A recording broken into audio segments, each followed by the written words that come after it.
Ce soir, j'ai choisi comme court texte ou comme courte lecture, si le Seigneur veut nous en donner le contexte, de lire dans Matthieu 13, de 24 à 30.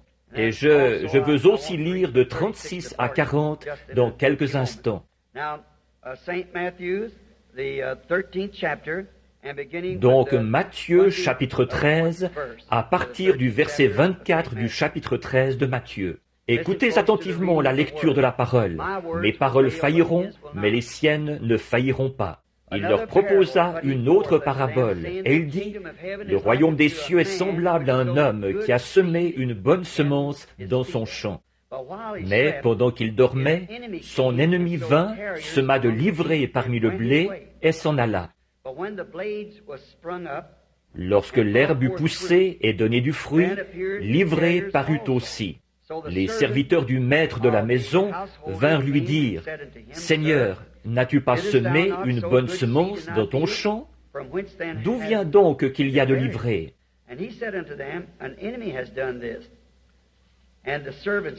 Il leur répondit, « C'est un ennemi qui a fait cela. » Et les serviteurs lui dirent, « Veux-tu que nous allions l'arracher? » Non, dit-il, de peur qu'en arrachant l'ivraie, vous ne déraciniez en même temps le blé.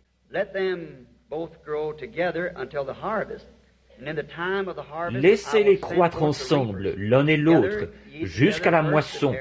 Et à l'époque de la moisson, j'enverrai les moissonneurs. Arrachez d'abord l'ivraie, et liez-la en gerbe pour la brûler, mais amassez le blé dans le grenier. Avez-vous remarqué? Amassez d'abord l'ivraie et liez-la en gerbe. Maintenant, en lisant ceci, quelque chose de bizarre m'est venu à l'esprit. Pendant que j'étais assis au sommet des monts Catalina l'autre soir en prière. Et alors, je me suis demandé où je pourrais trouver un mot qui me servirait pour ce sujet dont je voulais parler ce soir. Je suis descendu et j'ai trouvé le mot « discorde ». Alors j'ai pris le dictionnaire et j'ai regardé ce que ce mot « discorde » veut dire. Et il veut dire, il s'agit de semer la discorde ou être contraire. C'est ce que dit Webster.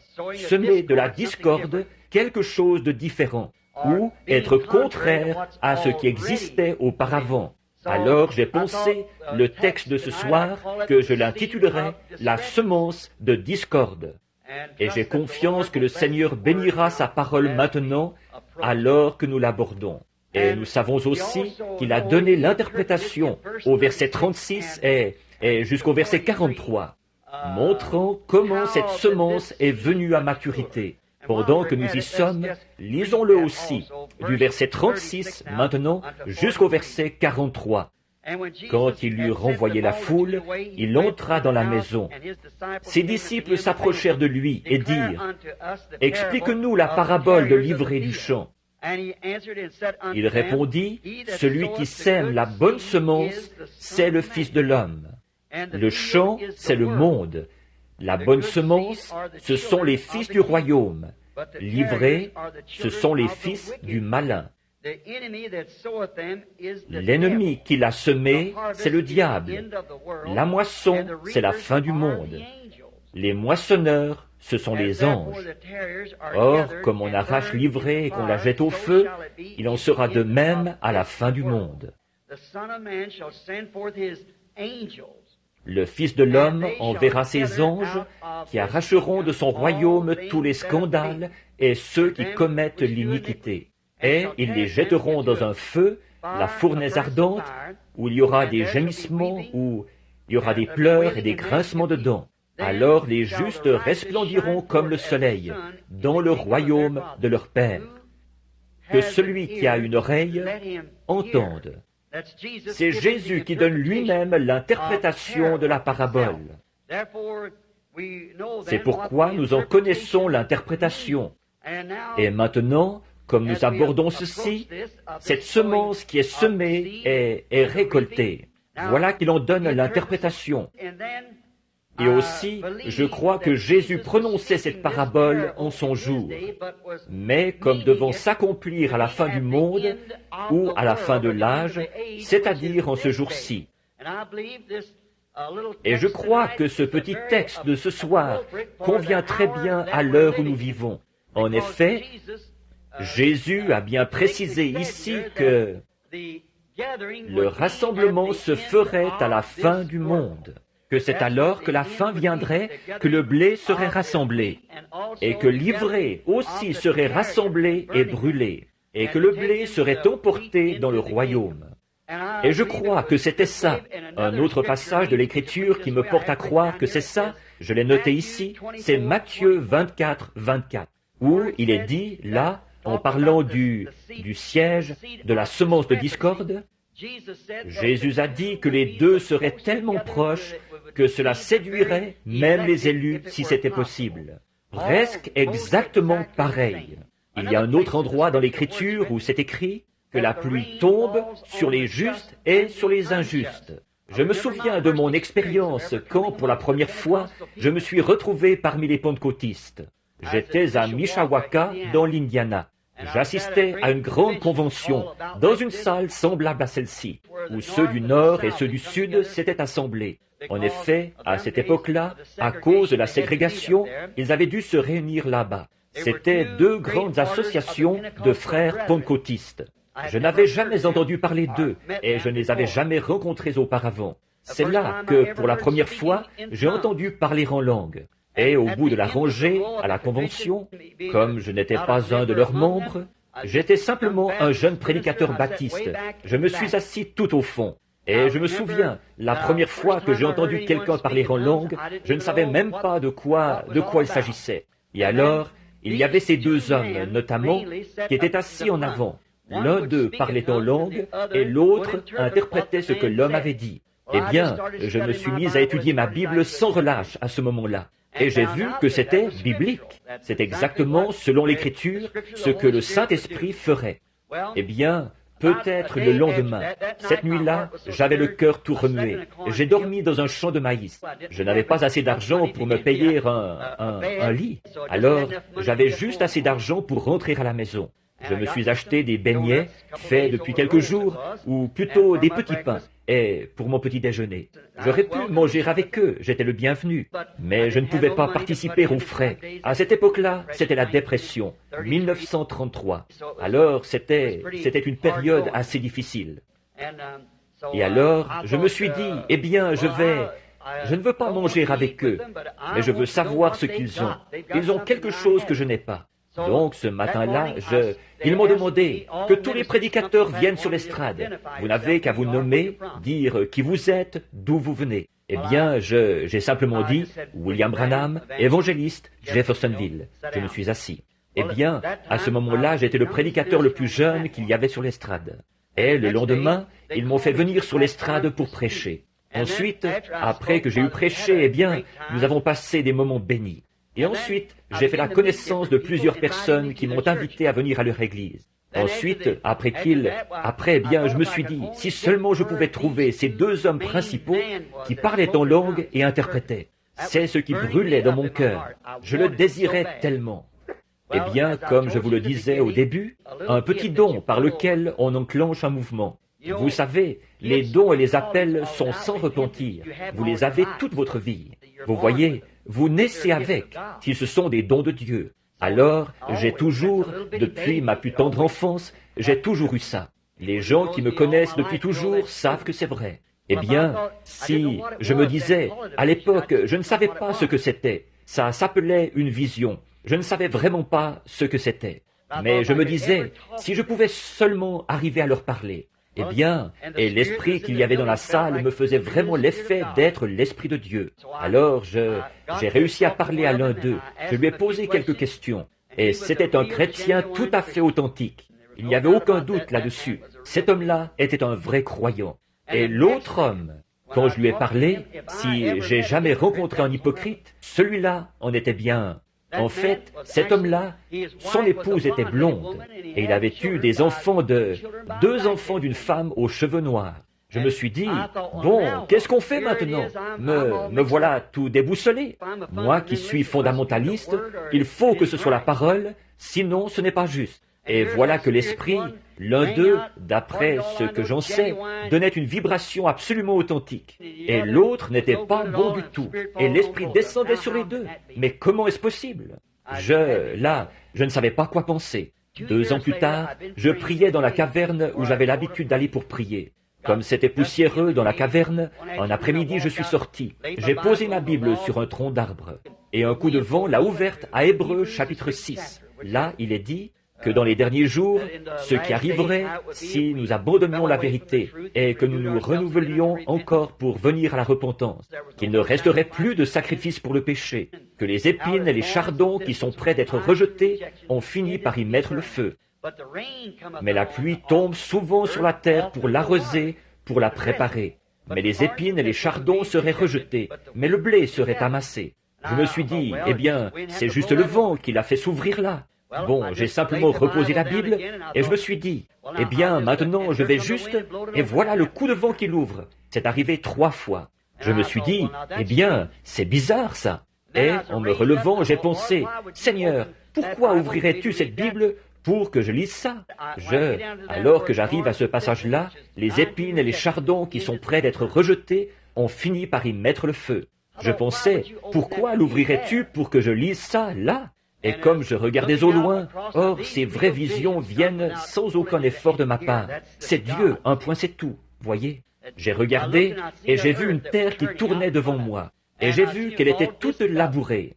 Il y avait un homme habillé de blanc. Il avançait en semant du blé. Et après qu'il a eu disparu à l'horizon, un homme est arrivé. Il était horrible à voir. Il était habillé de noir.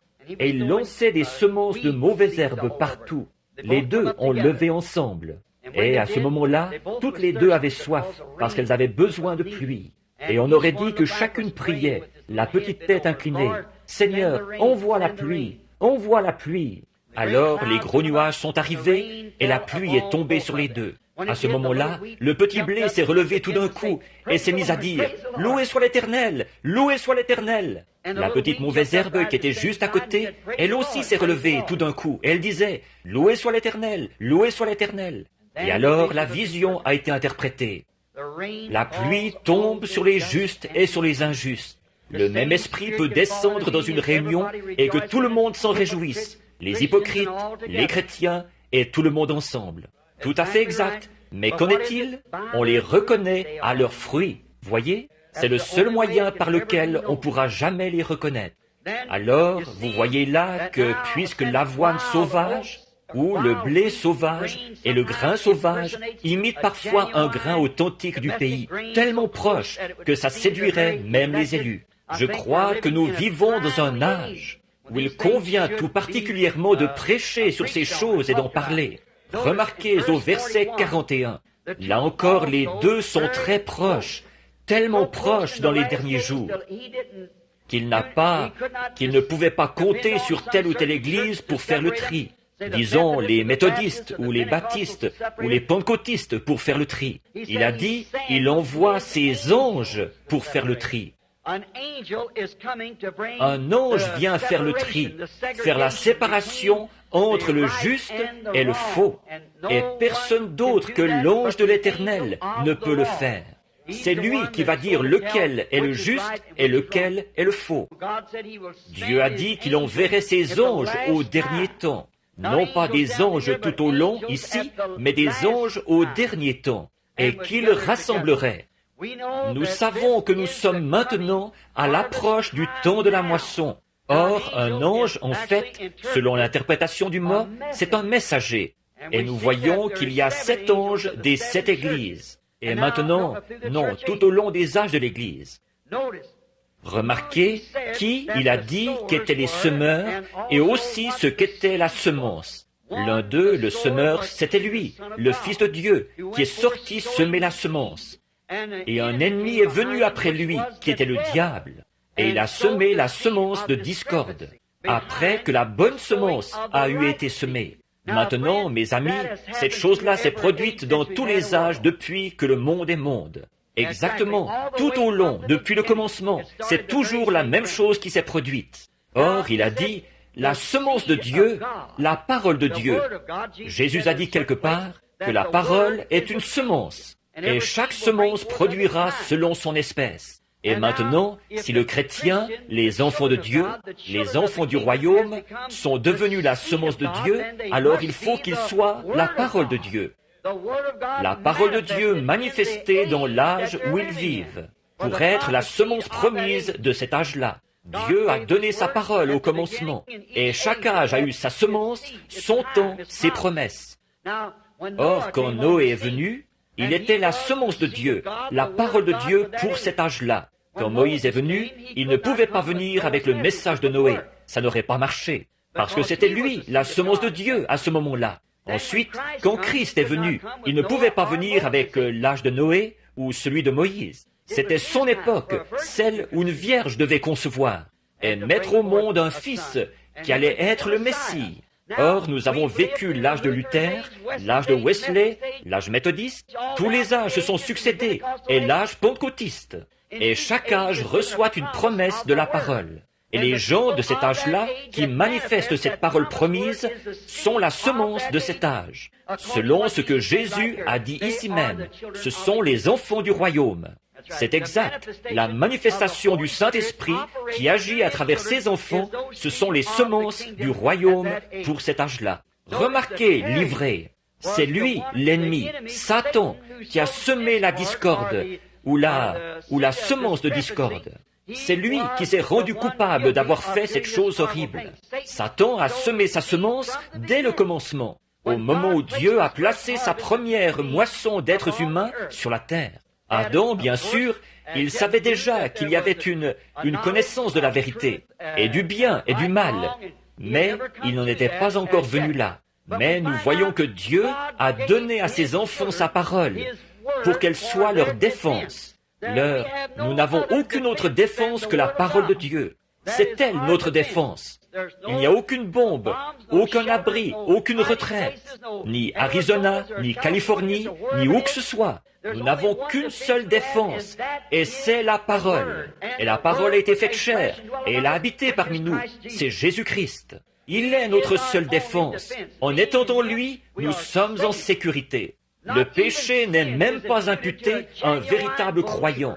Le saviez-vous? Celui qui est né de Dieu ne commet pas le péché. Il ne peut pas pécher. Voyez, ça ne lui est même pas imputé.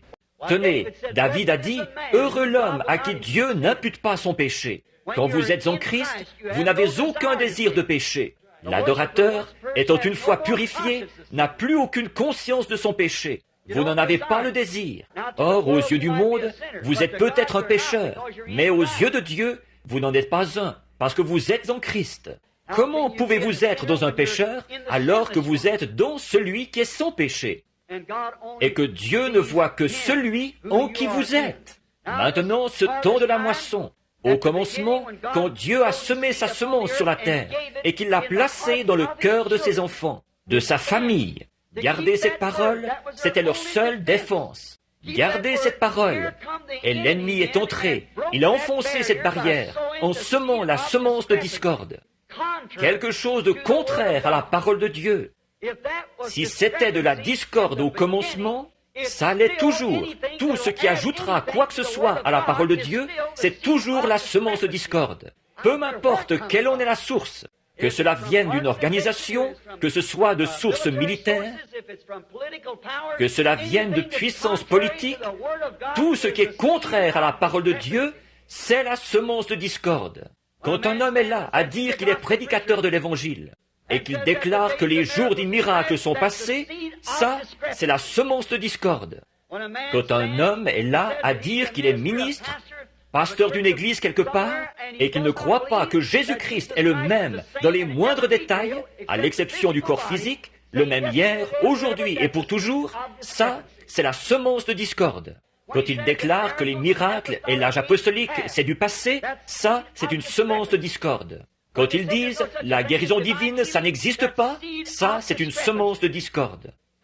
Et le monde en est rempli. Ça ne laisse pas de place au blé, ça l'étouffe. Nous constatons que le premier qui a semé la semence de discorde, il a été étiqueté comme étant le diable. Et nous savons que c'est bien ça. Genèse 1. Maintenant, nous voyons ici dans Dans le livre de Matthieu, au chapitre 13, Jésus étiquette encore tout ce qui est en désaccord avec sa parole comme étant du diable. Et, en cette année 1956, tout ce qui sème la discorde, quelque chose de contraire à la parole écrite de Dieu ou qui en donne une interprétation personnelle, c'est la semence de discorde. Dieu n'honorera pas cela. Il ne le peut pas. Ça ne se mélangera pas avec. Certainement pas. C'est comme la semence de moutarde. Elle ne se mélangera avec rien d'autre. Vous ne pouvez pas l'hybrider. Il faut que ce soit l'authentique, la semence de discorde. Maintenant, nous voyons que quand Dieu a semé sa semence dans le jardin d'Éden, nous voyons qu'elle a produit un Abel. Mais quand Satan a semé sa semence de discorde, elle a produit un Caïn. L'une a produit un juste, l'autre a produit un injuste. En effet, Ève a écouté la parole de la discorde, quelque chose de contraire à la parole de Dieu. Et c'est là que le ballon du péché a commencé à rouler. Et depuis ce jour-là, il n'a pas cessé de rouler. Et nous n'arriverons jamais à nous en débarrasser complètement, tant que les anges ne seront pas venus faire le tri. Alors Dieu emportera ses enfants dans le royaume, et l'ivraie sera brûlée. Remarquez ces deux vignes. Si seulement nous pouvions passer plus de temps sur ce sujet, mais nous allons seulement voir les grandes lignes, pour pouvoir prier pour les malades sans tarder dans quelques minutes. Remarquez, leurs semences ont poussé ensemble, exactement comme Dieu l'a dit ici aussi au chapitre 13 de notre texte de ce soir dans Matthieu. Laissez-les croître ensemble. Or Caïn est allé dans la terre de Nod. Il s'y est trouvé une épouse et il s'est marié. Abel, lui, il a été tué, et Dieu a suscité Seth pour le remplacer. Et à partir de là, les générations se sont succédées. Le juste et le faux, côte à côte. Maintenant, nous remarquons que chaque fois, au fil du temps, elles se sont rassemblées. Et Dieu a été obligé de... La méchanceté est devenue tellement grande que Dieu a été obligé de détruire. Mais ces deux semences ont fini par produire la semence de discorde et la semence de Dieu. On produit chacune leur tête véritable, dont l'aboutissement a été Judas Iscariote et Jésus-Christ. En effet, il était la semence de Dieu. Il était le commencement de la création de Dieu. Il n'était rien moins que Dieu. Et Judas Iscariote est né le fils de la perdition. Il est venu de l'enfer, il est retourné en enfer. Jésus-Christ était le Fils de Dieu, la parole de Dieu manifestée. Judas Iscariote, par sa discorde, il était la semence du diable. Il était venu dans le monde et pour tromper, exactement tel qu'il était au commencement dans Caïn, son ancêtre. Judas ne faisait que jouer à l'Église. Il n'était pas vraiment sincère. Il n'avait pas réellement la foi. Il n'aurait jamais trahi Jésus. Mais vous voyez, il a semé cette semence de discorde. Il pensait pouvoir se lier d'amitié avec le monde, Mammon, tout en étant ami avec Jésus. Mais il était trop tard pour qu'il puisse rien y changer. Quand l'heure fatale est venue, quand il a fait cette vilaine chose, il a franchi la ligne, la séparation entre aller de l'avant et faire demi-tour. Il a été obligé de continuer sur sa lancée comme imposteur. Il a semé la semence de discorde. Il a cherché à trouver grâce devant ces grandes organisations de l'époque, les pharisiens et les sadducéens. Et il pensait gagner un peu d'argent comme ça et être bien vu des gens. N'est-ce pas ce qui amène tant de gens à donner dans cette discorde? Ils cherchent à trouver grâce devant l'homme. Trouvons grâce devant Dieu et non devant l'homme. Mais c'est ce que Judas a fait. Quand cette discorde a eu son aboutissement en lui, nous savons que Jésus était la parole. Dans Jean 1, il est dit, « Au commencement était la parole, et la parole était avec Dieu, et la parole était Dieu. Et la parole a été faite chair, et elle a habité ici parmi nous. » Donc la parole est une semence, et donc cette semence a été faite chair, et elle a habité parmi nous. Si Judas était la semence de l'ennemi et de la discorde, elle aussi a été faite chair, et elle a habité parmi nous dans la personne du Judas Iscariote. Il n'a jamais eu la vraie foi. Il avait ce qu'il pensait être de la foi. On peut avoir la foi et aussi avoir une foi artificielle. Et une véritable foi de Dieu croira en Dieu, et Dieu est la parole. Elle n'y ajoutera jamais rien. La Bible nous dit que si nous y ajoutons une seule parole, ou en retranchons une seule parole, notre part sera retranchée du livre de vie. Apocalypse 22, 18, à la fin, au dernier chapitre. Au tout début, dans le premier livre de la Bible, Dieu leur a dit de ne pas en transgresser une seule parole. Il faut garder chaque parole. Ils devaient vivre de cette parole. Jésus, au milieu du livre, il est venu et il a dit que, à son époque, il a dit, l'homme ne vivra pas de pain seulement, mais de toute parole qui sort de la bouche de Dieu. Et au dernier âge, celui de l'Apocalypse, il nous a été annoncé d'avance que quiconque retranchera une seule parole du livre, ou y ajoutera une seule parole, sa part sera retranchée du livre de vie. C'est pourquoi il ne doit rien y avoir de douteux, mais seulement une parole de Dieu véritable, sans mélange. Ce sont là les fils de Dieu, les filles de Dieu, qui ne sont pas nés par la volonté de l'homme, ni par une poignée de main ou une forme quelconque de baptême, mais qui sont nés de l'Esprit de Dieu par le Saint-Esprit, et à travers lesquels la parole se manifeste. Voilà la véritable semence de Dieu. L'ennemi adhère à l'Église et devient très orthodoxe, dans un credo ou quelque chose comme ça. Mais ce n'est pas... Ça, c'est de la discorde. Tout ce qui manipule cette lignée de vérité authentique qu'est la parole de Dieu. Et comment savoir? Nous disons, eh bien, avez-vous le droit de l'interpréter? Non, monsieur. Aucun homme n'a le droit d'interpréter la parole de Dieu. Il est son propre interprète. Il fait une promesse, ensuite il l'accomplit. C'est ça qui en est l'interprétation. Une fois qu'il a fait la promesse, il l'accomplit. C'est ça qui en est l'interprétation.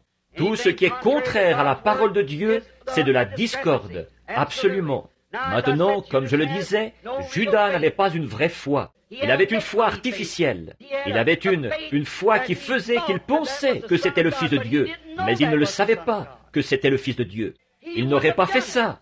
Et un homme qui accepte de faire des compromis sur la vérité de la parole de Dieu a une foi artificielle. Un véritable serviteur de Dieu s'accrochera à cette parole.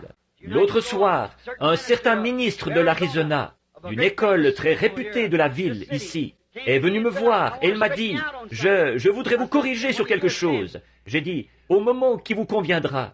J'ai dit, le moment ne pourrait pas mieux convenir, venez donc. Et alors il est venu, il a dit, Monsieur Branham, vous essayez, je crois que vous êtes sincère et honnête, mais vous essayez de présenter au monde une doctrine apostolique.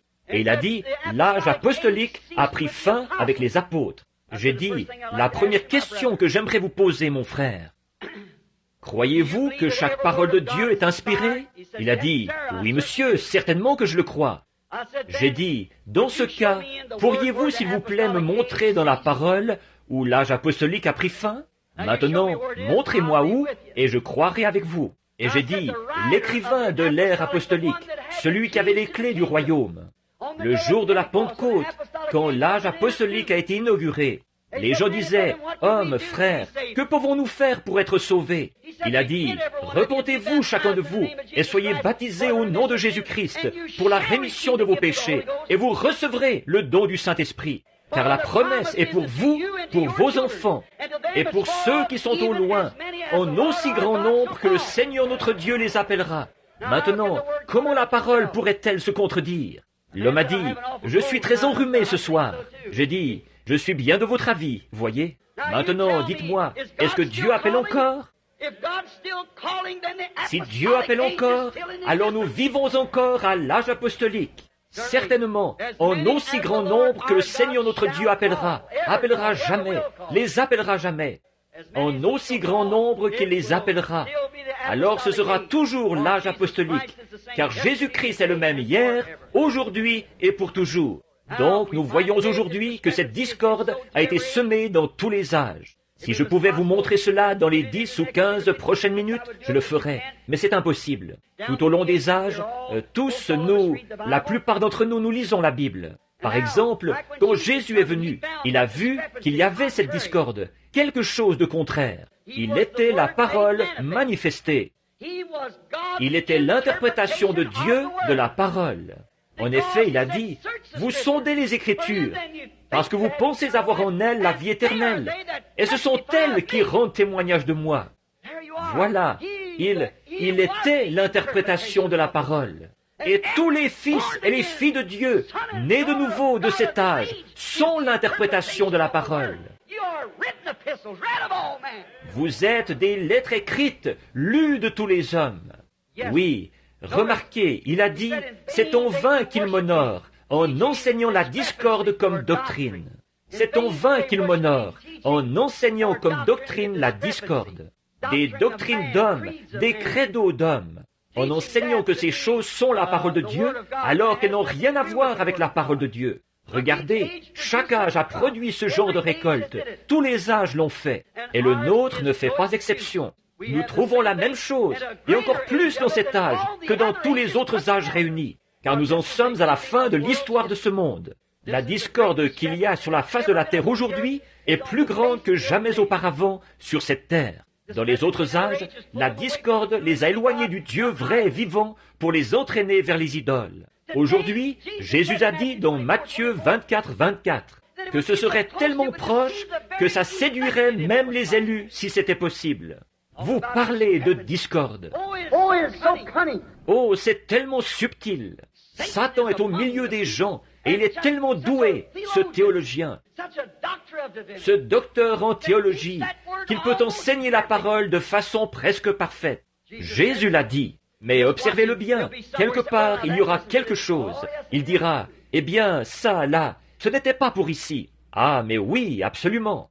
Voyez-vous, parce que Dieu a dit que ça l'était. Regardez ce que cela a produit. Cette même discorde a fait descendre la colère de Dieu au jour de Noé, quand Dieu a envoyé son prophète et qu'il a prêché comme une flamme de feu, qu'il a appelé les gens à la repentance et que la discorde a été engloutie par l'eau. Alors, qu'est-ce que Satan a fait?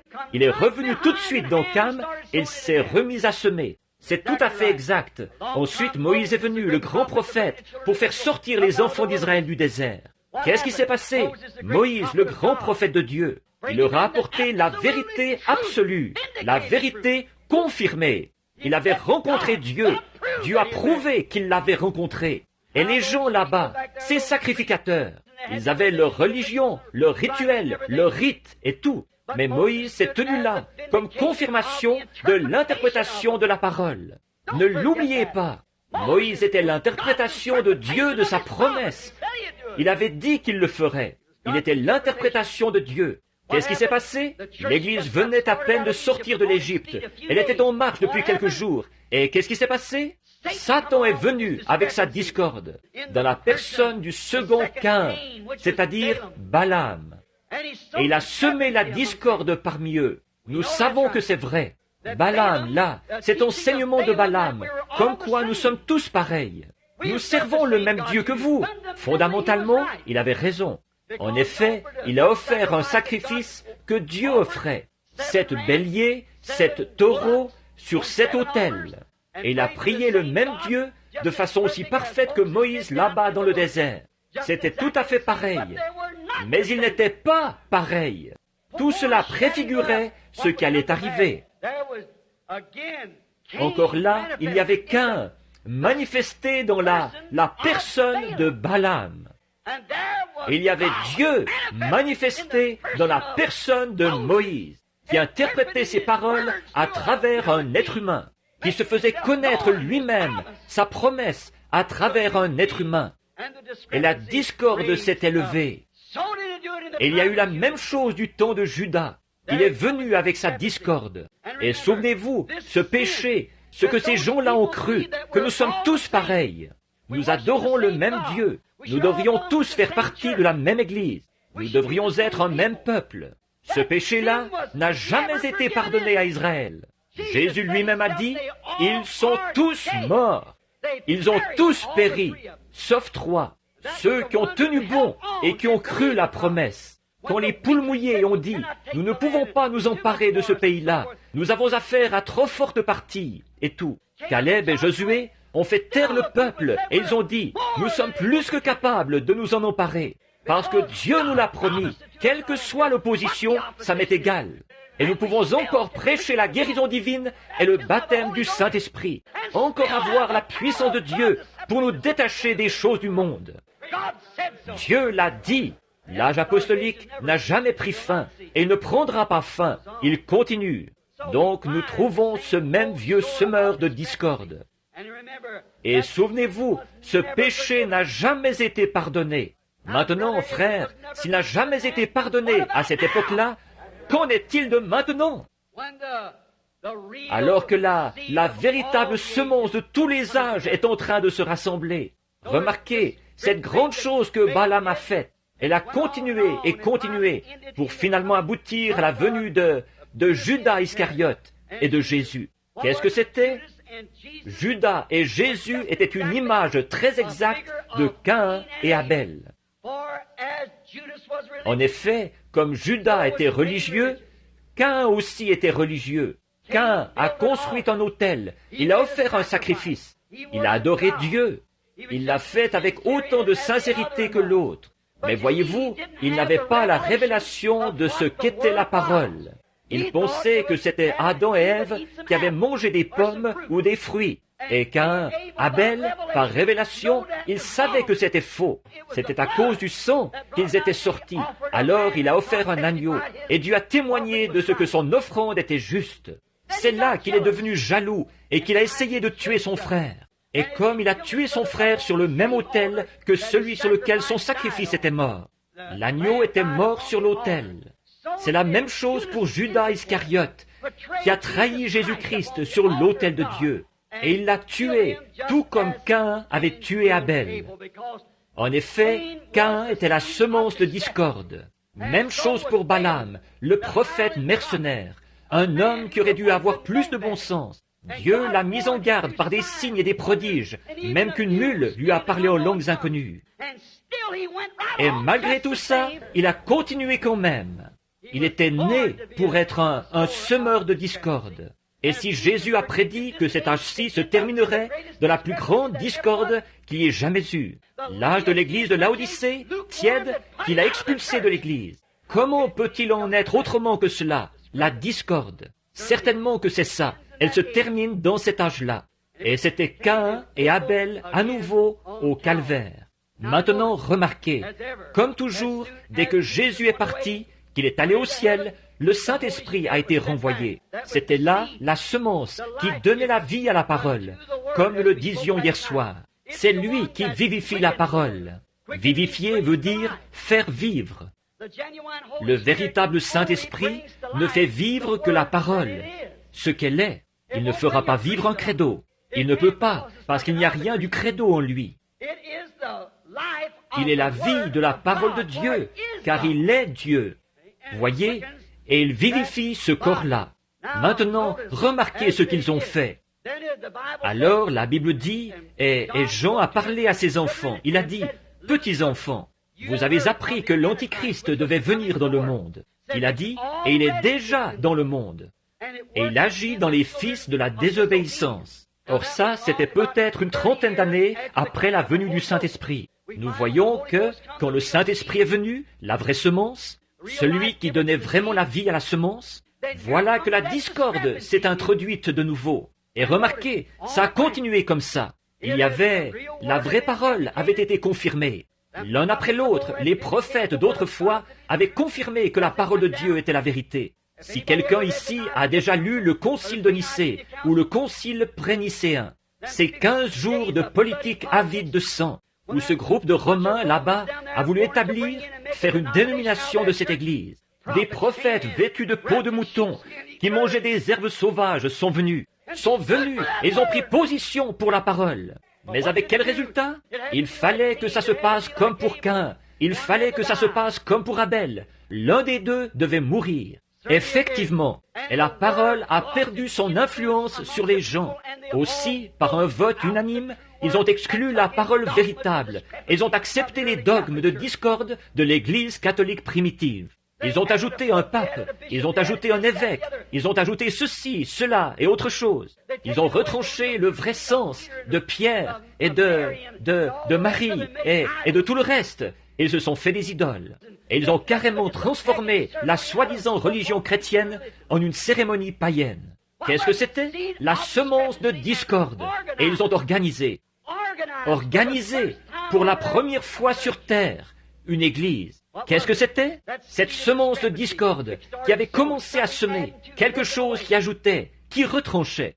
Qui a déjà entendu parler dans la Bible de ne pas manger de viande le vendredi? Qui a déjà entendu parler dans la Bible de quelque chose comme l'aspersion au lieu du baptême, de l'immersion? Qui a déjà entendu parler de ces choses-là, d'un « Je vous salue Marie » ou quelque chose comme ça? Qui a déjà entendu parler de certaines de ces âneries qu'on retrouve aussi chez les protestants? La poêle ne peut pas se moquer du chaudron. C'est vrai, celui qui est coupable de la plus petite chose est coupable de tout. Voilà. Qui a déjà entendu parler que Dieu ait jamais œuvré dans une organisation? Montrez-moi une seule fois où l'une d'elles s'est formée en organisation et qu'elle soit restée en vie. Elles sont mortes sur le coup et elles ne se sont jamais relevées. Il est temps que quelque chose se produise. Il est temps que Dieu entre en action. Cela a détruit l'influence sur les gens. Il s'est passé la même chose aujourd'hui. Ils détruisent l'influence. Ils disent « Oh, cette bande d'exaltés, ce sont des minus, mais c'est de la discorde. » Retrouvez-vous nez à nez avec la parole et voyez ce qu'il en est. Voyez si Dieu n'interprète pas sa propre parole. De ces pierres, Dieu peut susciter des enfants à Abraham. Amen. La parole avait été parfaitement confirmée par ces premiers chrétiens. Dieu les avait délivrés de tout, et des maladies, et ils avaient des prophètes, et ils parlaient en langue.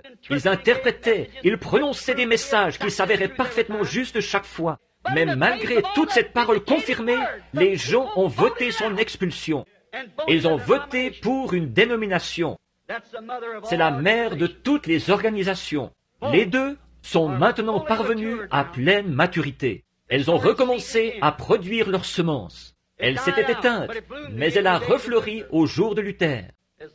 Comme nous le savons par le message de l'autre matin au petit déjeuner. Elle a refleuri à l'époque de Luther. Mais qu'est-ce qu'ils ont fait? Immédiatement après la mort de ce grand homme, ils ont formé une organisation.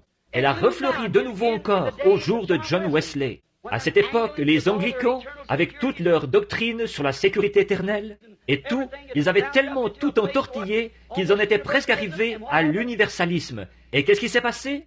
Dieu a suscité un homme du nom de John Wesley, et il a fauché tout ça. Et dès qu'il est mort, lui, et Asbury, et les autres, qu'est-ce qui s'est passé? Ils ont formé une organisation, et maintenant on a toutes sortes de méthodistes.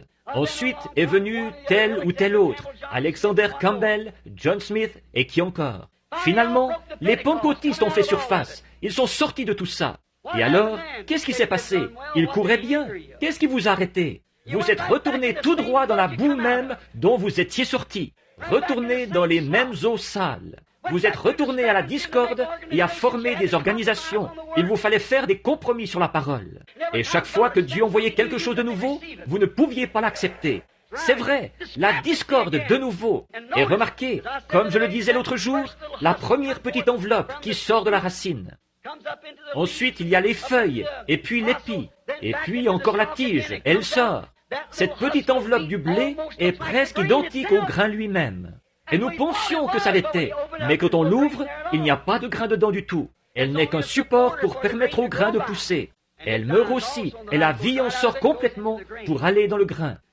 Remarquez, donc, on appelle les églises qui ont semé. Nous voyons qu'aujourd'hui, nos prétendues églises, et même nos églises pentecôtistes, nous sommes sortis, nous n'étions pas satisfaits. Il nous fallait former nos propres groupes. Il y a eu toutes sortes de choses. Il nous fallait avoir ceci, il nous fallait avoir ceci, il nous fallait former un autre groupe. Et quelqu'un s'élevait en disant, il viendra sur un nuage blanc. Un autre disait, non, non, il viendra sur un cheval blanc. Très bien, nous allons former deux groupes. Voyez, qu'est-ce que c'est? C'est semer la discorde. Quand il viendra, que ça se passe n'importe comment, c'est lui qui interprétera sa propre parole quand il viendra. Attendons ce moment-là. Comprenez-le. À parler de ces choses-là, vous ne saisissez même pas le message du jour. Vous regardez toujours en direction de ce que Dieu va faire ou de ce qu'il a déjà fait et vous ne tenez aucun compte de ce qu'il est en train de faire. C'est comme ça qu'on se retrouve avec des éléments discordants. Maintenant, nous remarquons qu'aujourd'hui, nos églises, toutes nos églises ont semé le vent, elles récoltent la tempête. Nous n'avons plus les réunions de prière. Nous n'avons plus les réunions que nous avions. Qu'est-ce qu'il y a? Nous avons levé les barrières sur tout. Regardez, jusqu'à nos églises pentecôtistes qui sont remplies de femmes aux cheveux coupés. Avant, on ne permettait pas ça. De se maquiller, de se vernir les ongles, toutes sortes de choses. Un homme là, avec des espèces de rikis et tout, marié 3 ou 4 fois, et ils sont diacres. Oh, quelle discorde! C'est de la souillure! Comment y arrive-t-il? Dieu n'accepterait pas ça dans son Église. Alors il faut qu'ils aillent dans une organisation pour se le permettre. On a peur d'en parler, parce qu'on se ferait mettre à la porte de l'organisation. Oh Dieu, donne-nous des hommes qui ne soient attachés à rien d'autre qu'à Dieu et à sa parole, qui diront la vérité sur ces choses. Voilà exactement ce qu'il nous faut. Qu'est-ce que nous avons fait? Semer la discorde. Nous avons semé le vent et maintenant nous récoltons la tempête. Remarquez qu'elles sont maintenant en train d'être rassemblées pour être brûlées. Avez-vous remarqué? Jésus a dit, amassez-les d'abord, liez-les en gerbes et ensuite mettez toutes les gerbes sur le même tas et je les brûlerai. Il y a une petite gerbe appelée les méthodistes, les baptistes, les presbytériens, les luthériens. Elles se rassemblent toutes dans le Conseil mondial des églises. Qu'est-ce? Amassez-les d'abord. Alléluia! Avez-vous remarqué? Il rassemble l'ivraie en premier. Il les éloigne du blé. Il les sépare. Rassemblez-les et brûlez-les. Elles doivent toutes être brûlées par les jugements de Dieu pour avoir semé la discorde parmi les gens. Ces choses que, ayant l'apparence de la piété, mais reniant ceux qui ont fait la force, niant la parole, simplement pour soutenir des rites religieux, quelques dogmes que quelqu'un y a injectés, a essayé d'ajouter à la parole de Dieu, ça ne marchera pas. C'est de la discorde. Je m'écris aujourd'hui comme ce grand prophète d'il y a longtemps, Amos, quand il est entré dans cette ville et qu'il a dit, je ne suis ni prophète ni fils de prophète. Mais si le lion rugit, qui ne serait effrayé? Il a dit, quand Dieu parle, qui ne prophétiserait? Il a prédit que le jugement s'abattrait sur cette génération-là. Il a dit, le Dieu même que vous prétendez servir vous détruira. Mettez ceci, ça l'est, sur bande, et souvenez-vous-en, le Dieu même que ces gens-là qui se rassemblent dans cette grande moisson du Conseil mondial des églises, et vous serez obligés d'y entrer, vous ne pourrez pas rester en dehors. Ou bien vous en sortirez individuellement, ou bien vous y entrerez. Il n'y aura pas de terrain entre les deux. Ce sera la marque de la bête. Personne ne pourra acheter ni vendre que celui qui a la marque, ou qui a la discorde. Alors, restez en dehors de cela. Sortez-en, fuyez-le, tenez-vous-en loin. Le Dieu qu'ils prétendent servir les détruira, le grand Dieu d'amour, qui, ils disent, eh bien Jésus a prié que nous soyons tous un. Et il a aussi dit, comment pouvez-vous marcher ensemble? 2 hommes peuvent-ils marcher ensemble s'ils ne sont pas d'accord? Il a dit un, comme lui et le Père sont un. Le Père était la parole et lui, il était la parole manifestée. Il était un avec le Père, parce qu'il était la manifestation de la parole promise de Dieu. Et c'est la même chose aujourd'hui, ou dans n'importe quel jour. Oui, monsieur, le Dieu, il est un. Il veut que nous soyons un. Comment ceci peut-il être un, alors que celui-ci nie la naissance virginale, et que celui-ci nie la guérison divine, et ceci, cela, et qu'ils sont tous dans un méli-mélo pareil. Certains d'entre eux ne croient même pas en Dieu, ne croient pas qu'il était le Fils de Dieu. Ils croient qu'il était le fils de Joseph, appelé le Fils de Dieu. Certainement, le frère jumeau des luthériens, les Zwingli, ils croient ça, qu'il n'était absolument rien d'autre qu'un brave homme. La science chrétienne déclare qu'il était un prophète, rien qu'un homme comme les autres, qu'il n'était pas divin. Voyons, s'il n'était pas divin, c'est le plus grand imposteur que la terre ait jamais porté. Il était Dieu ou il n'était rien. Il était divin. Il était la divinité elle-même, faite chair parmi nous, dans la personne du Fils de Dieu. Certainement, voilà ce qu'il était. Maintenant, nous voyons que la discorde est entrée. Nous savons qu'elle est là. Personne ne peut le nier. Oh là là, remarquez bien, il détruira ce groupe qui prétend servir Dieu. Observez bien, Dieu a planté sa semence. Je termine, parce que c'est le moment de former la ligne de prière. Dieu a planté sa semence, et sa semence, c'est Christ. Je vais prêcher là-dessus un soir, dans quelque temps, le lieu où Dieu a décidé de mettre son nom. Si le Seigneur le veut, peut-être à l'un des petits déjeuners, quand j'aurai un peu plus de temps. Regardez, il est la seule issue. Il est le seul souverain véritable. Il est le seul vrai Dieu. Il n'y en a pas d'autre que lui. Il a dit, je suis Dieu, le seul Dieu. Jésus a dit, « Voici le commandement. Écoute Israël, je suis l'Éternel ton Dieu, un seul Dieu. Je le suis. Pourquoi en attendez-vous un autre? Un autre viendra, je viens au nom de mon Père, et vous ne me recevez pas. Mais un autre viendra en son propre nom, et lui, vous le recevrez. » Et ils l'ont fait à Nicée. Êtes-vous chrétien? Je suis baptiste. Êtes-vous chrétien? Je suis pentecôtiste. Êtes-vous chrétien? Je suis méthodiste. Un autre nom. Mais pour ce qui est de ce nom de Jésus-Christ, ils s'en éloignent le plus possible. Ils ne veulent rien avoir à faire avec lui. Car il est la parole. Et la parole se manifeste elle-même. Remarquez, la seule issue, il est la rose de Saron. La Bible l'a dit. Tous les titres dans la Bible de Dieu appartiennent à Jésus-Christ. Il était l'alpha, l'oméga, le commencement et la fin. Celui qui était, qui est et qui vient. La racine est la postérité de David. À la fois, la racine est la postérité de David. L'étoile du matin, la rose de Saron, le lys de la vallée. L'alpha, l'oméga, le Père, le Fils, le Saint-Esprit, tout cela en Jésus-Christ. Il était la pleine manifestation de Jéhovah Dieu, qui a été fait chair pour habiter parmi nous. Voilà exactement ce qu'il était. Il était la rose de Saron. Qu'est-ce qu'on a fait à la rose de Saron? On l'a écrasée, on l'a broyée, pour en faire sortir le parfum. Une rose magnifique doit être écrasée complètement pour qu'on puisse recueillir le parfum de cette rose. Et c'était une vie magnifique que celle-là. Il n'y a jamais eu une vie vécue comme celle-là, mais elle a dû être écrasée au calvaire. Vous voyez, on prenait là l'onction de la rose de Saron et on la mettait sur Aaron. Il fallait qu'il soit oint de cela pour pouvoir entrer dans la présence de l'Éternel, dans le lieu saint. Au-dedans du voile saint, il fallait qu'il soit oint de la rose de Saron pour pouvoir aller faire l'aspersion du propitiatoire tous les ans. Et cette onction devait être sur lui, une odeur agréable à l'Éternel. Alors qu'il portait le sang de l'agneau devant lui, après avoir été aussi aspergé de cet agneau, avec des grenades et des clochettes sur le tour de ses vêtements, il devait marcher à une certaine cadence, en faisant de la musique. Saint, Saint, Saint est l'Éternel. Remarquez, il est cette rose de Saron, cette odeur agréable, l'onction qui est sur son peuple. Vous ne pouvez pas entrer dans sa présence avec aucun credo ni rien d'autre, mais seulement oint de cette rose de Saron, la parole. Il est aussi le lys de la vallée. Or, comment obtient-on l'opium? On obtient l'opium en prenant un lys et en l'écrasant. On en obtient l'opium. Les médecins l'utilisent dans leur laboratoire. Prenez un homme qui est nerveux et agité, ou une femme qui a l'impression qu'elle va perdre la tête. Elle fait les 100 pas, elle crie, elle est hystérique. Le médecin va prendre un peu de son opium de lys et il lui injectera ça dans le bras ou dans une veine quelque part, à elle ou à lui. Et il se calme. C'est terminé pour un moment. Mais aussitôt, l'effet de l'opium disparut, les voilà qui reviennent pire que jamais. Mais je vais vous dire, mes amis, ça, c'est seulement un type de l'opium véritable, qui vient du lys de la vallée que je connais. Il est le lys de la vallée.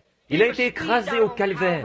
Il a été blessé pour nos transgressions. C'est par ses meurtrissures que nous avons été guéris. Dans cet écrasement de fleurs, il était une fleur. Il était la fleur la plus admirable qui ait jamais poussé. Ce lys de la vallée est cette admirable rose de Saron. Or, il est là ce soir, suspendu entre ciel et terre. C'est ce que je crois, ou plutôt à ce moment-là, il l'a été, pour ôter le péché du monde et pour ramener la guérison au monde. Et la Bible dit qu'il est le même hier, aujourd'hui et pour toujours. Mon ami, quand Dieu a dit à Moïse dans le désert, et c'était un type qui le représentait lui, d'élever un serpent d'airain. L'airain représente le péché jugé. Le serpent d'airain représente le péché déjà jugé. Et l'airain, c'est le jugement divin. Par exemple, l'autel d'airain où on déposait les sacrifices. Il y a aussi Élie qui a levé les yeux et qui a dit que les cieux étaient comme de l'airain. Le jugement divin sur une nation incrédule qui s'était éloignée de Dieu. L'airain représente le jugement divin.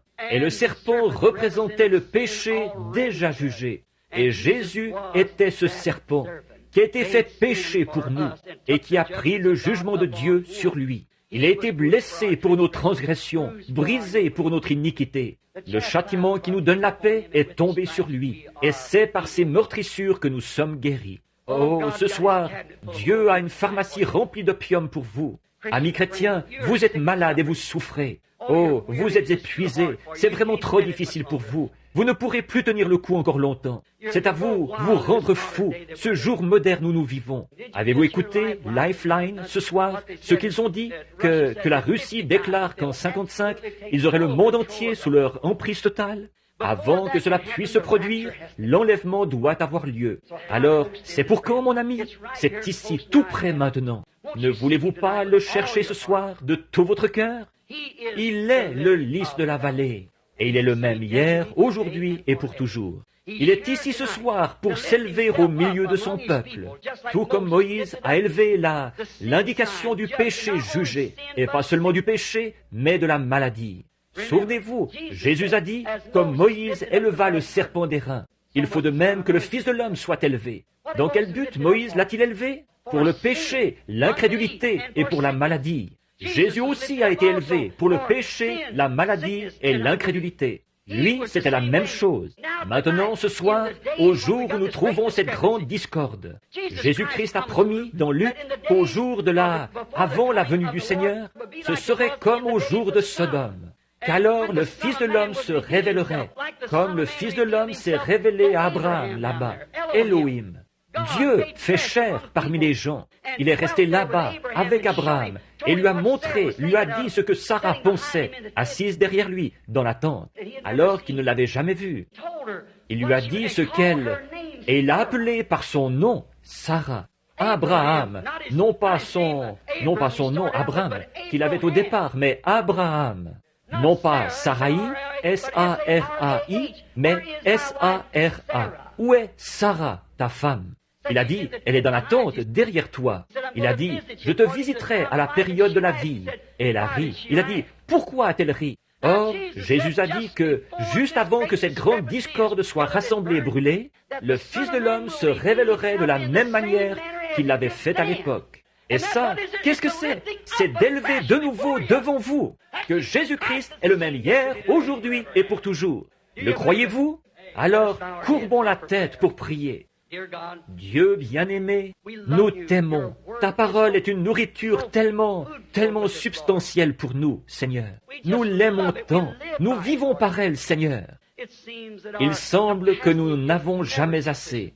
Nous aimons tant nous asseoir à ta table, autour de ta parole, et savourer les bénédictions. Seigneur, quand nous nous réunissions comme ceci, des frères et des sœurs, qui ont été rachetés par le sang, par le Fils de Dieu, qui ont été acquis par ton sang, et nous sommes venus ici ce soir, Seigneur, nous avons consacré ces soirées à la prière pour les malades. Et selon les Écritures, tu as dit que c'est par les meurtrissures que nous avons été guéris. Il n'est donc pas nécessaire de prier, mais seulement de confesser nos péchés. Car par tes meurtrissures, nous avons été, au temps passé, guéris. Oh, quel jour de salut! Quelle promesse faite par Emmanuel! C'est certainement la vérité. Tu as dit, un peu de temps, et le monde ne me verra plus. Mais vous me verrez, car le pronom personnel, je serai avec vous, et même en vous, jusqu'à la fin du monde. Et à la fin du temps, à la grande consommation, tu as dit que, juste avant cela, ce serait exactement comme avant que le feu tombe sur Sodome et consume le monde des nations. Qu'il y aurait de nouveau une révélation du Fils de l'homme, exactement comme à Sodome. Père, que les gens ne passent pas à côté. Et je prie au Dieu, avec ma manière un peu primitive, si je n'ai pas dit ce qu'il fallait, pardonne-moi, enclencher un mouvement. Je les aime, Seigneur. Je prie qu'ils ne passent pas à côté. Que ce soit un des grands soirs, Seigneur. Que tous ceux qui sont ici malades, affligés, aveugles, ou quoi encore, Seigneur, qu'ils soient guéris ce soir, que tous les pécheurs soient sauvés, que dans leur cœur maintenant, s'ils sont des incroyants, qu'ils acceptent Christ en ce moment même. Accorde-le, Père, tout cela est entre tes mains. Nous nous remettons à toi pour te voir venir au milieu de nous. Tu as dit dans Jean 14:12, « Celui qui croit en moi fera aussi les œuvres que je fais. » Nous savons que la manière dont tu t'es fait connaître aux gens, car tu étais ce prophète dont Moïse avait dit qu'il serait suscité. Il y avait des centaines d'années qu'il n'avait pas eu de prophète. Il y avait de la discorde partout. Mais la parole de Dieu devait quand même s'accomplir. Alors la parole a été faite chair, et la discorde aussi. Et Père, nous voyons la même chose aujourd'hui. La discorde qui est en train de former une grande gerbe. Et nous voyons la parole qui est en train de faire la même chose. Bénis-nous ce soir, Père. Nous nous remettons à toi avec ta parole. Tout ce que tu trouveras utile de nous faire faire, utilise-nous pour le faire, Seigneur. Au nom de Jésus, Amen. Soyez très respectueux. Nous ne savons pas ce qu'il a dit. Il se peut qu'il ait quelque chose à nous dire, alors soyez très respectueux un petit instant.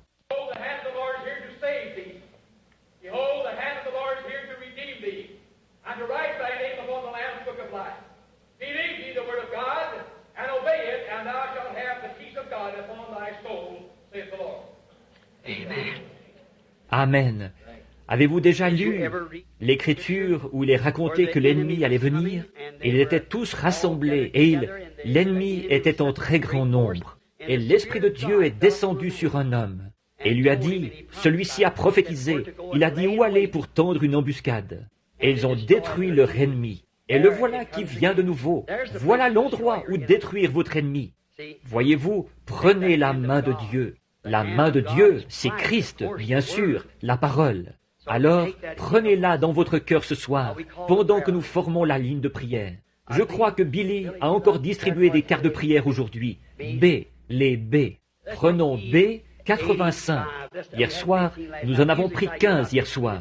D'habitude, nous essayons d'en appeler une quinzaine par soir. Alors, tenez vos cartes, on va s'en occuper là. Essayons d'en appeler une quinzaine. 85. B comme Branham, vous savez. B de 85 à 100. Et nous, voyons voir, qui a B 85? Levez la main. Tu es sûr? Oh, au fond, très bien. 85. Avancez-vous ici. Maintenant, mon fils, au cas où il y aurait des nouveaux venus ici qui ne savent pas comment on procède. Mon fils vient ici ou quelqu'un. S'il ne peut pas venir, c'est frère Borders ou quelqu'un d'autre. Un homme qui vient et il prend les cartes, 100 cartes. Et là, devant les gens, il les mélange.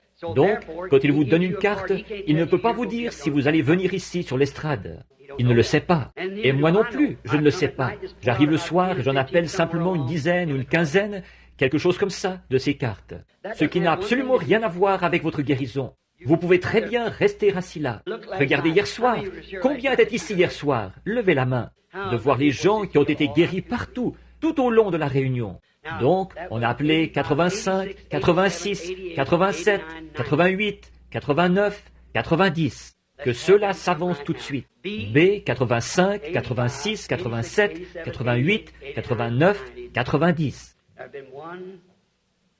Avec ça, on en aurait sûrement que il nous faut, si quelqu'un, en voici un autre, oui, avec ça le compte y est. 90, de 90 à 100 maintenant. 90, 91, 92, 93, 94, 95, 96, 97, 98, 19. Si vous ne pouvez pas vous déplacer, si vous êtes... Je vois que nous avons quelques fauteuils roulants. 3 ici. Je crois que j'en vois 4. Si vous avez une carte de prière et qu'on appelle votre numéro et que vous ne pouvez pas vous déplacer, levez simplement la main. Nous allons pousser votre fauteuil roulant jusqu'ici. Et si vous n'avez pas de carte de prière, restez simplement assis là et priez. Dites, Seigneur Jésus, que ce soit mon tour ce soir. Combien ici n'ont pas de carte de prière? Levez la main. Oh là là, bien. Alors, disons simplement ceci. J'espère que ça n'a pas l'air sacrilège. Mais une fois, il y avait une petite femme qui n'avait pas de carte de prière, disons. Elle s'est frayée un chemin à travers la foule. Elle disait, maintenant écoutez bien. Si je peux toucher les vêtements de cet homme, je serai guéri. Combien connaissent cette histoire? Très bien. Et qu'est-ce qu'elle a fait? Elle l'a touché et elle est allée s'asseoir. Et Jésus s'est retourné, il savait où elle était. Pas vrai? Il savait quel était son problème. Pas vrai? Il savait quel était son problème. Alors il lui a dit quel était son problème. Et elle a senti dans son corps que la perte de sang s'était arrêtée. À cause de quoi? Elle l'avait touché. Maintenant, combien de chrétiens ici, ce soir, savent, selon Hébreux, l'Épître aux Hébreux, que Jésus, en ce moment même, est un souverain sacrificateur? Le souverain sacrificateur qui peut compatir à notre faiblesse. L'est-il? Très bien. S'il est le même souverain sacrificateur, s'il a la même fonction, souverain sacrificateur, dans ce cas, comment agirait-il? Il agirait exactement de la même manière qu'à l'époque. Le croyez-vous? Il agirait exactement de la même manière qu'à l'époque. Si vous pouvez le croire. Très bien. Combien le croient? Levez la main. Dites, je le crois réellement.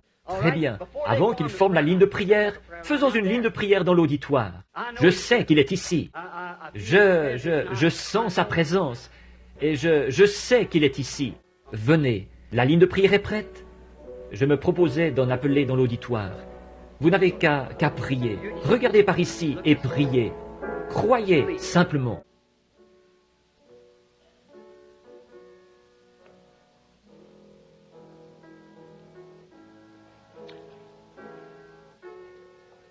Une petite dame est assise ici. Elle me regarde fixement. Elle est assise à côté d'une dame qui porte des lunettes. Ne voyez-vous pas, là, ce qui se trouve au-dessus de cette femme? Regardez, ici. Voyez, elle souffre du cœur. Vous croyez que Dieu va vous guérir? Si oui, levez la main. C'était bien votre problème. C'est vrai. Maintenant, si c'était bien votre problème, levez la main pour que les gens puissent voir. Levez la main comme ça. Maintenant, vous ne l'avez plus maintenant. Votre foi vous a guéri. Il est le même hier, aujourd'hui et pour toujours. Oh, il y a de la discorde. Mais Jésus-Christ est le même hier, aujourd'hui et pour toujours. Est-ce que, maintenant, continuez simplement à prier. Voyez-vous, vous n'avez pas besoin d'être sur l'estrade. C'est pour vous montrer. Maintenant, voici une dame. Pour autant que je sache, je ne l'ai jamais vue de ma vie. Elle n'est qu'une femme debout ici. Vous avez eu une carte de prière et vous ne saviez pas si vous alliez être appelé ou pas. Quelqu'un vous a simplement donné une carte de prière et on a appelé votre numéro, alors vous vous êtes avancé jusqu'ici simplement. Pas vrai? Et je n'ai aucun moyen de savoir ce que vous êtes, qui vous êtes, d'où vous venez, ce que vous voulez, rien de tout ça. Je ne suis qu'un homme et vous la femme. C'est exact. Une fois, le même tableau s'est présenté dans la Bible, Jean chapitre 4. Maintenant, vous direz, qu'est-ce que vous avez fait, frère Branham, tout à l'heure? Il y a un instant, j'ai simplement enclenché ce petit mouvement, voyez-vous? Moi, je ne sais pas, voyez-vous? C'est lui qui doit le faire. Moi, je ne sais pas. Et cette femme dans l'auditoire tout à l'heure, je n'avais jamais vu cette femme-là de ma vie. Elle est une parfaite inconnue pour moi. Je crois bien qu'il s'agissait d'une femme. Qui est la personne qui vient d'être guérie, là, dans l'auditoire? Est-ce que vous... Oui, nous sommes des inconnus l'un pour l'autre. Si c'est vrai, faites signe de la main, comme ceci. Voyez, je n'avais jamais vu cette femme, mais elle était assise là, avec la foi. Or, elle a touché quelque chose, n'est-ce pas? Ça ne l'avancerait à rien de me toucher, moi. Mais maintenant, ne voyez-vous pas que la Bible est très précisément la parole de Dieu? Il est le même hier, aujourd'hui et pour toujours. Nous devenons des tabernacles du Saint-Esprit, qui est Christ. Voyez, voilà la vraie semence. À ce moment-là, si ce vrai Saint-Esprit entre dans la vraie semence de la parole, non pas, il ne faut pas en prendre seulement une partie, parce que le diable utilise cela. Il faut que vous la preniez toute. Voyez-vous, chaque parole. En effet, il n'est pas Dieu à moitié, il est tout Dieu. Voyez, et voilà ce qui se produit. Maintenant, voici une femme. Je ne l'ai jamais vue. Une fois, Jésus a trouvé une femme comme celle-ci. Peut-être qu'elle n'était pas dans le même état, je ne sais pas. Il était assis à un puits. Il fallait qu'il descende en Samarie. Et nous voyons que la Samarie était au bas de la colline. Ou plutôt, en allant à Jéricho, il est passé par la Samarie. Il est arrivé dans une ville nommée Sichar. Il s'est assis au bord du puits et il a envoyé ses disciples acheter des vivres. Combien y a-t-il de races de gens dans le monde? 3. Le peuple de Cam, de Sem et de Japhet. Nous descendons tous de Noé. Le reste du monde a été détruit à cette époque-là. Il n'y a que 3 races de gens. Ce sont les Juifs, les nations et les Samaritains, lesquels étaient moitié Juifs, moitié des nations.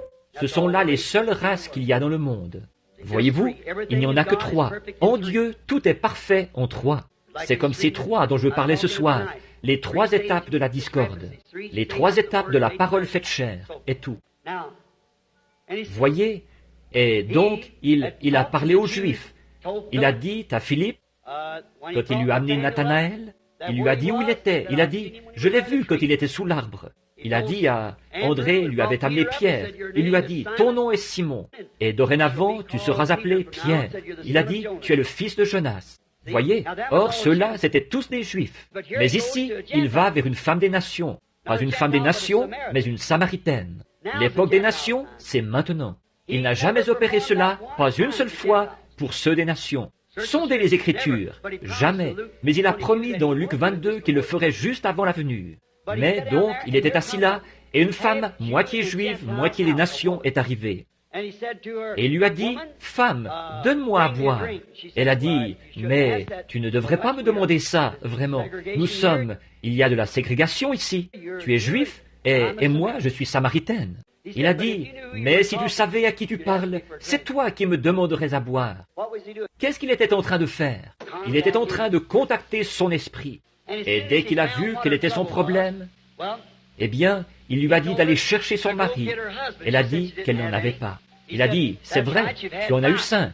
Maintenant, regardez, quand les pharisiens l'ont vu faire ça, là, cette discorde qui était là même, au même endroit que la parole, eux, qu'est-ce qu'ils ont dit? Ils ont dit, cet homme est Belzébul, un diseur de bonne aventure. Voyez, et Jésus a dit que quiconque dirait cela du Saint-Esprit quand il viendrait faire la même chose, il ne lui serait jamais pardonné. La voilà, votre discorde. Voyez, mais à ce moment-là, il leur a dit qu'il le leur pardonnait parce que le Saint-Esprit n'était pas encore venu. Le sacrifice, l'agneau n'était pas encore mort. Mais cette femme-là, elle n'a pas pensé ça. Cette femme a dit, « Seigneur, je vois que tu es prophète. » Il y avait des centaines d'années qu'il n'avait pas eu de prophète. Elle a dit, « Je vois que tu es prophète. Or, nous savons que le Messie, celui qu'on appelle Christ, quand il viendra, c'est ce qu'il fera. » Eh bien, si c'est ce qu'il a fait, alors il est le même hier, aujourd'hui. C'est de cette manière-là qu'il s'est fait connaître à cette époque-là. N'est-ce pas la même chose aujourd'hui? Forcément. Or, ici, nous avons de nouveau une femme et un homme qui se rencontrent. Elle n'est pas cette femme-là, je ne suis pas cet homme-là. Mais le fait est que le même Saint-Esprit est ici. Et il a fait la promesse que les œuvres qu'il avait faites, que nous ferions la même chose au jour où le Fils de l'homme serait révélé. Maintenant, je ne vous connais pas. Et vous savez que c'est vrai. Nous sommes de parfaits inconnus l'un pour l'autre, et vous êtes debout ici. Peut-être qu'il y a quelque chose qui ne va pas chez vous, peut-être pas, je ne sais pas. Mais si le Seigneur Jésus me révèle par son Saint-Esprit quel est votre problème, croirez-vous alors qu'il s'agit du Fils de Dieu et non d'un être humain? Ceci, ce n'est qu'une enveloppe, ce tabernacle-ci que Dieu utilise comme tous ceux qu'il a choisis. Il le fait par sa grâce souveraine et par élection. Alors, mais vous croyez, vous allez le croire. Combien dans l'auditoire le croiront? Nous voici ici, tous les deux debout devant la lumière, déclarant que nous ne nous sommes jamais rencontrés dans cette vie.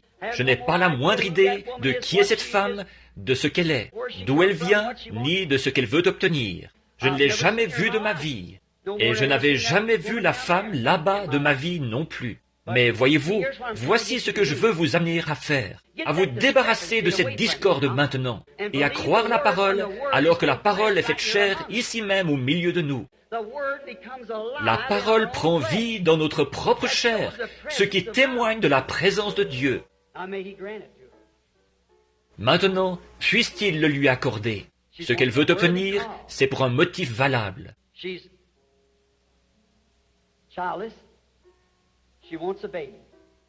Elle n'a pas d'enfant, elle veut un bébé. Elle a une 40aine d'années, ce n'est certainement pas chose impossible. Il y a, assises en plein dans l'auditoire en ce moment, des femmes qui avaient été stériles toute leur vie, et qui sont venues sur l'estrade comme ceci, et le Seigneur leur a accordé des enfants. Que quelques-unes d'entre vous qui le savent lèvent la main dans l'auditoire. Voyez, l'autre jour j'ai pris une ravissante petite fille dans mes bras, dimanche quand je suis parti d'ici. Dimanche après-midi, sa mère était stérile. Le Seigneur a parlé. Et la petite fille, un amour de petit être. Est-ce qu'elle est ici? Où est-elle? Oui, la voici, juste ici, assise juste ici. La mère est assise là. Voici la petite fille elle-même. Vous la voyez? Elle a été une parole prononcée par Dieu.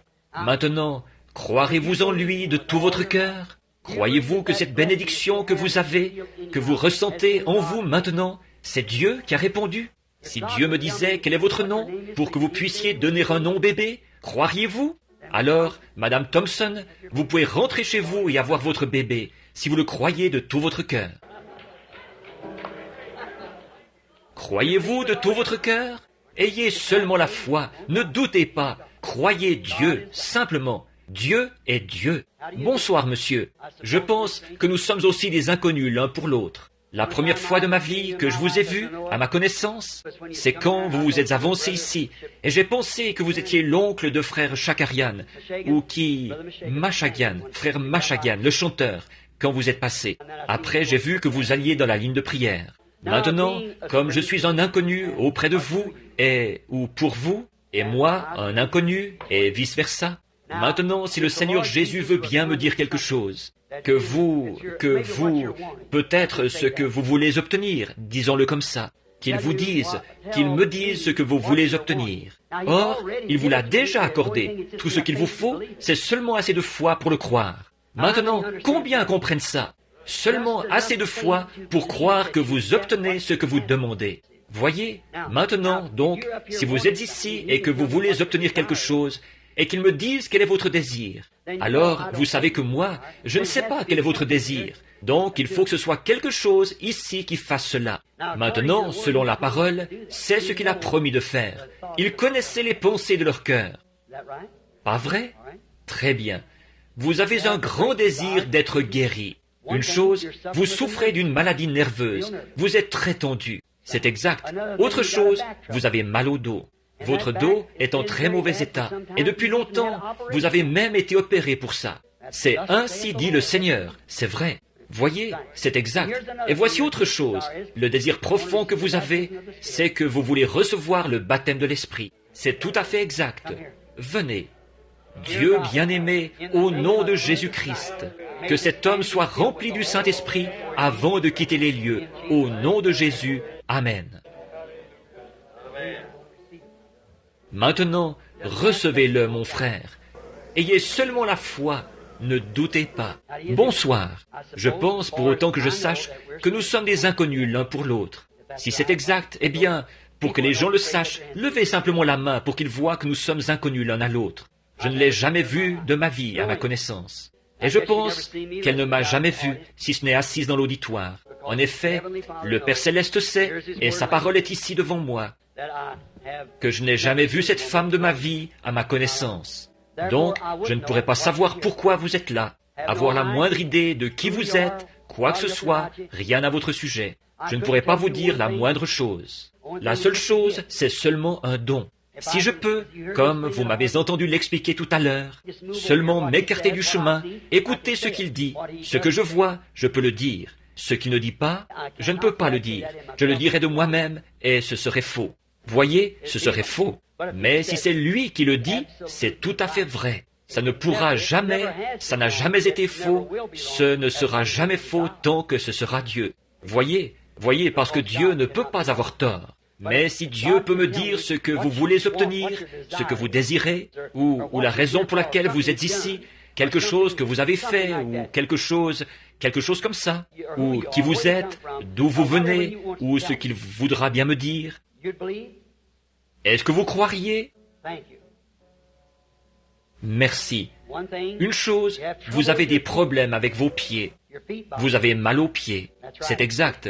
Levez-la. Vous avez des problèmes féminins, des troubles gynécologiques. Et vous avez un grand désir dans votre cœur. C'est que vous venez de perdre quelqu'un ou quelque chose. C'est un garçon. Votre garçon a quitté la maison. Il s'est enfui. Et vous voulez que je prie qu'il revienne. Ô Dieu du ciel, envoie-lui son enfant. Que le Saint-Esprit arrête ce jeune homme sur la route ce soir.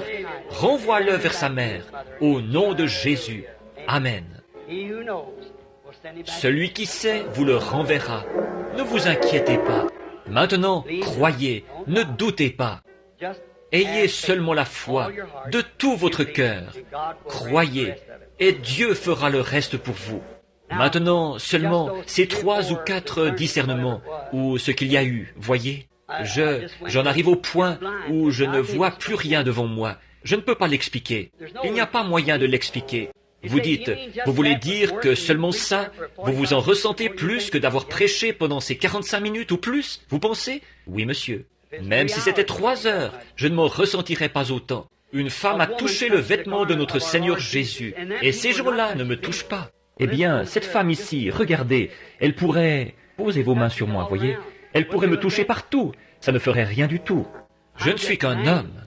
Mais c'est lui qu'elle doit toucher. Et moi, par un don, juste de m'écarter, que tout mon moi s'en aille. Et je dis simplement ce que je vois. Voyez, et c'est tout. Voyez-vous, de me toucher moi, ça ne compte pas du tout. Mais c'est Jésus qu'elle touche à travers moi. De la même façon, cette femme-là avait touché Dieu à travers Jésus. Alors qu'il ne savait pas ce qu'elle avait, elle a simplement touché son vêtement et elle est allée s'asseoir. Et il a dit, qui m'a touché? Les apôtres ont dit, voyons, tout le monde te touche, pourquoi dis-tu ça? Il a dit, mais j'ai connu que de la vertu était sortie de moi. Or, savez-vous ce que c'est que de la vertu? De la force. Ses forces ont faibli quand une seule femme l'a touché. Et il était le Fils de Dieu. Qu'en est-il de moi, un pécheur, sauvé par sa grâce? Savez-vous pourquoi c'est plus? Parce qu'il a dit, vous ferez aussi les choses que je fais, et vous en ferez plus parce que je m'en vais à mon Père. Il est dit, de plus grandes, là, mais l'interprétation exacte du grec c'est, vous en ferez plus. Donc, cette dame, je ne la connais pas. Je ne sais rien à son sujet. Elle est une parfaite inconnue pour moi, tout autant que les autres personnes l'étaient. Nous sommes inconnus l'un à l'autre. Simplement pour que les gens puissent savoir, si vous voulez bien lever la main pour dire que nous sommes inconnus l'un à l'autre. Maintenant, le Fils de Dieu, si, à un moment donné, il a rencontré une femme, une petite scène semblable à ceci, près d'un puits, qui lui a parlé un petit instant et qu'il a su quel était son problème. Et il lui a dit quel était son problème. Et alors, c'est comme ça qu'elle a su que c'était là le Messie. Maintenant vous m'avez touché, je vous ai touché, et il ne s'est rien passé. Mais si ma foi, par un don, et votre foi, en y croyant, peuvent le toucher, lui, et qu'il puisse parler à travers nous, vous parlez à travers moi, alors vous saurez qu'il est ici, comme il l'était à ce puits de Sichar. Voyez, il est le même hier, aujourd'hui et pour toujours. Vous le croyez? Vous avez tant de problèmes, tant d'afflictions, de complications. Une des choses principales pour laquelle vous voulez qu'on prie pour vous, c'est l'arthrite. C'est exact, pas vrai? L'arthrite est en train de vous ankyloser. Quand vous vous voyez lever le bras, et effectivement, vous vous êtes avancé assez lentement, si je me souviens bien. Peut-être qu'en attendant un petit instant, peut-être que quelque chose d'autre pourra être dit. Pour enlever, ou vous savez, on ressent des choses. Les gens, vous savez, c'est comme un souffle qui s'élève contre cela. Ils disent, voyons, il a deviné ça, ou vous savez, quelque chose comme ça. Mais vous semblez être quelqu'un de bien. Parlez-moi simplement un petit instant. Restons là un petit peu, parce que j'ai vraiment l'impression qu'il y a autre chose dans votre cœur que vous voulez recevoir de Dieu. Or, je ne peux pas exaucer votre prière, mais lui, il pourrait, parce que, si vous le croyez, elle est déjà exaucée. Mais si vous voulez seulement le croire, pour vous amener à croire. Maintenant, je vais vous dire, il s'agit d'un être cher qui n'est pas ici. C'est un frère. Et ce frère n'est même pas dans cette région-ci. Il est dans une région arrosée, comme où il y a beaucoup de lacs. Je dirais quelque part comme dans le Michigan. Oui, le Michigan, c'est ça. Et il souffre d'une maladie mortelle. C'est une maladie incurable des reins dont il souffre. C'est bien ça, n'est-ce pas? C'est ainsi dit le Seigneur. Maintenant, ce mouchoir que vous avez dans votre main, que vous avez levé vers Dieu, envoyez-le à votre frère et dites-lui de ne pas douter, mais de croire. Et avec ça, il sera guéri. Là, si vous le croyez, vous croyez de tout votre cœur? Voyez, alors si vous croyez, il n'y a qu'une chose à faire. C'est de l'accepter, absolument. Pas vrai? Maintenant, vous dites, il les regarde là, ces gens. C'est ça qu'il fait, il les regarde. On voit tellement de ça. Mais, au cas où vous ne sauriez pas, la dame ici, venez de ce côté, madame. Ici, la malade, qui que vous soyez. Je ne la regarde pas. Croyez-vous que Dieu peut me révéler quel est votre problème? Levez les mains, si vous le croyez. La dame ici, la malade. Oui, très bien. Alors, si vous le croyez de tout votre cœur, l'asthme dont vous souffriez ne vous causera plus d'ennui. Très bien, rentrez chez vous et croyez-le. Il ne la regardait pas, n'est-ce pas? Voyez-vous, vous regardez dans cette direction-ci. La vision est là, peu importe ce qui se passe. Amen. Ne le voyez-vous pas? C'est tout aussi parfait que Dieu peut être parfait. Vous croyez, vous aussi? L'asthme pourrait s'en aller dans votre cas aussi, n'est-ce pas? Croyez-vous que ça s'en irait? Très bien. Allez dire au Seigneur Jésus que vous croyez en lui. Un jour, il vous faudrait vous promener avec une petite canne si cette arthrite vous rendait infirme. Mais elle ne le fera pas. Vous ne croyez pas qu'elle le fera, n'est-ce pas? Vous croyez que vous irez bien. Allez votre chemin, Jésus-Christ vous guérit. Les troubles cardiaques tuent des gens, mais pas forcément vous. Croyez-vous que Dieu va vous guérir de ça et vous rétablir? Allez, croyez-le de tout votre cœur. Dites, j'y crois vraiment. Parlez-vous anglais? Comprenez-vous l'anglais?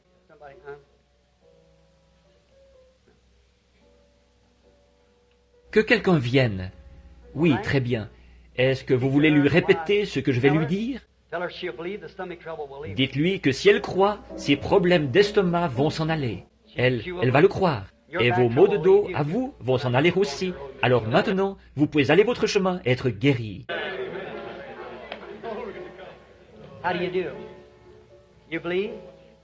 Bonsoir. Vous croyez? L'homme qui est assis là-bas, qui a des maux de dos, qui m'a regardé quand j'ai dit ça, lui aussi il peut être guéri. Si vous le croyez, monsieur. Très bien, monsieur. La dame qui est assise juste à côté de vous, là, vous avez des maux de cou, n'est-ce pas, madame? Croyez-vous que Dieu va vous guérir? Si vous voulez imposer les mains au petit garçon pour ses genoux, il sera guéri, lui aussi. Le croyez-vous? Vous aviez des problèmes gynécologiques, des problèmes féminins. Vous n'en avez plus maintenant. Votre foi vous a guéri et vous a rétabli. Croyez-vous que Jésus-Christ est le même hier, aujourd'hui et pour toujours? Alors, imposons-nous les mains les uns aux autres et prions cette prière de la foi. Chacun de nous, prions la prière de la foi. Dieu bien-aimé, pendant que nous sommes couverts de ta présence divine, en te voyant te mouvoir dans l'auditoire, guérir les malades partout, tu es Dieu. Je te prie de guérir l'auditoire tout entier, que le souffle de Dieu descende fraîchement dans leur cœur. Fais-leur savoir que le temps tire à sa fin. Il ne nous reste plus qu'un peu de temps ici. Ensuite, nous serons avec celui que nous aimons, et que sa présence apporte maintenant la guérison à tous. Nous condamnons Satan. Nous condamnons toutes ses actions. Au nom de Jésus-Christ, Satan sort des gens. Tous ceux qui vont le croire maintenant et accepter leur guérison, levez-vous. Dites, je me lève maintenant pour accepter ma guérison. J'y crois. Quel que soit votre état, si vous le croyez vraiment, levez-vous. Maintenant, levez les mains et dites, merci Seigneur Jésus de m'avoir guéri. Que Dieu soit avec vous.